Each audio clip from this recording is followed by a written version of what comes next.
My name is Emmis, and at the age of 20, my life veered onto an unforeseen path, all starting with a solitary knock at my bedroom door. The night was enveloped in a warm summer embrace. My mother had departed for yet another of her extended business trips, leaving me alone at home with Peter, my stepfather. For 5 years, he had woven himself into the fabric of my life, ever since the day he took my mother's hand in marriage.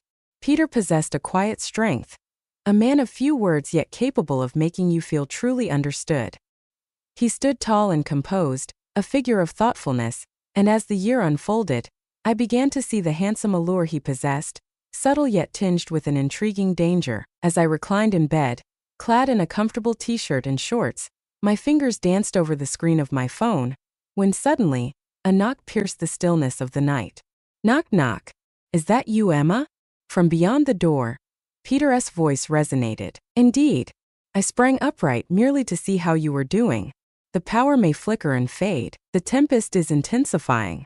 You can come in, I said, the words slipping out before I had a chance to consider them. The door let out a soft creak as it opened. He entered clad only in his gray sweatpants and a snug black t-shirt, a candle held delicately in his hand. The energy had already started to wane. The candlelight flickered across his features, creating gentle shadows that played upon his defined jawline and weary gaze. Are you all right? He inquired.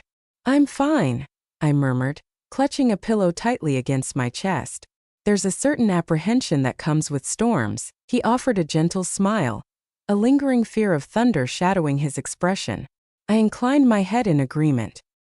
He approached and settled himself on the edge of my bed. The fragrance of his cologne wafted gently through the atmosphere.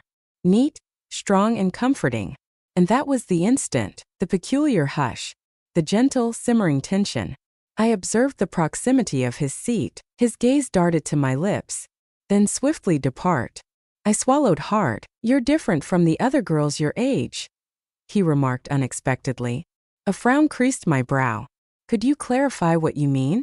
Your consideration is evident, perceptive, perhaps a touch too sagacious.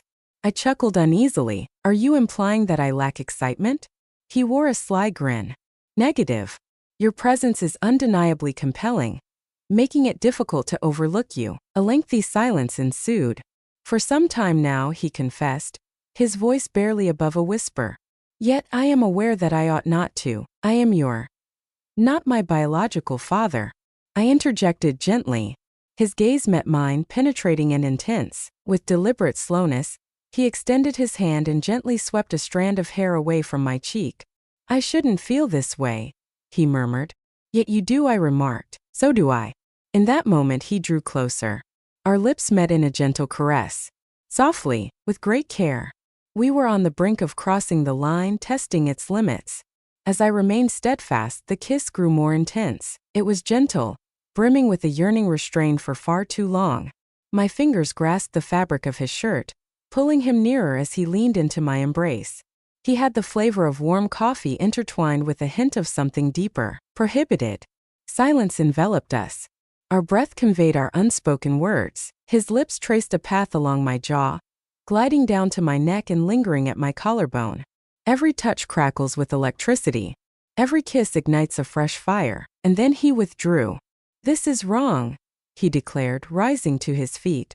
It resonates deeper than anything else, I murmured. He appeared conflicted. The struggle was evident in his gaze. Yet he chose to stay. He shut the door softly and returned to my side. That evening we shared an intimate moment for the very first time. It was neither hurried nor thoughtless. It brimmed with emotion, with yearning, with a sensation that had lingered, poised to flourish for years. In the weeks that followed, we found ourselves utterly inseparable. Each morning, he would gently press his lips to mine before setting about the ritual of brewing coffee. I would don his shirts while wandering through the house, and we would exchange fleeting touches as we brushed past one another. Evenings would find us nestled together on the sofa, lost in films, his hand resting in a protective embrace on my thigh. He confided in me one night, expressing his desire not to conceal this indefinitely. Then don't, I murmured, leaning my head against his chest. It's time for us to depart, begin anew. Yet, the opportunity eluded us. One evening as I returned from the market, A tune danced on my lips, but suddenly I froze in my steps. Mother had returned to the house. In the kitchen, she stood with her arms crossed, her eyes icy and unyielding. Peter descended the stairs in my wake, blissfully oblivious. "Emma," she said, her voice cutting through the air, "gather your belongings. Seems you are departing. What is this?" A sharp intake of breath escaped me. What is the reason behind this? Do you really believe I'm unaware of the events unfolding within my own home? She let out a sharp hiss. I witnessed it all. My gaze fell upon Peter. His complexion had turned ashen. "Were you observing us?" he inquired. She raised her phone and gently tapped the screen. A video started to unfold, capturing Peter and me in bed, sharing kisses, gentle touches, and soft whispers between us. "I had cameras installed," she spat. A sense of unease settled within me. "Mother, I implore you." "Don't call me that," she retorted sharply. "You are not my daughter." Words escaped me. "Peter," she uttered with an icy demeanor. "You resemble a predator, devoid of any moral high ground. You captivated her, twisted her emotions." He advanced with purpose. "Indeed, my affection for her is profound." "Love," she chuckled with a hint of bitterness. "You seem unaware of the true meaning of that word." And then she uttered a phrase that will forever linger in my memory. "Do you genuinely believe he was being truthful with you, Emma?" With a swift motion, she extracted a folder from her bag and let it land on the table with a decisive thud. The collection brimmed with letters, emails, and bank transactions, evidence that Peter had communicated with my mother prior to their marriage, scheming to tap into the trust fund my biological father had bequeathed to me. "He captivated you," she declared, her gaze fierce, "for the sake of seizing your inheritance, not out of genuine affection." I glanced over at Peter. My heart races. My mouth is parched. "Please say it isn't so," I implored. He cast his gaze downward, quiet, devastated, deceived, shattered. I dashed up the stairs and secured my door, tears streaming down my face.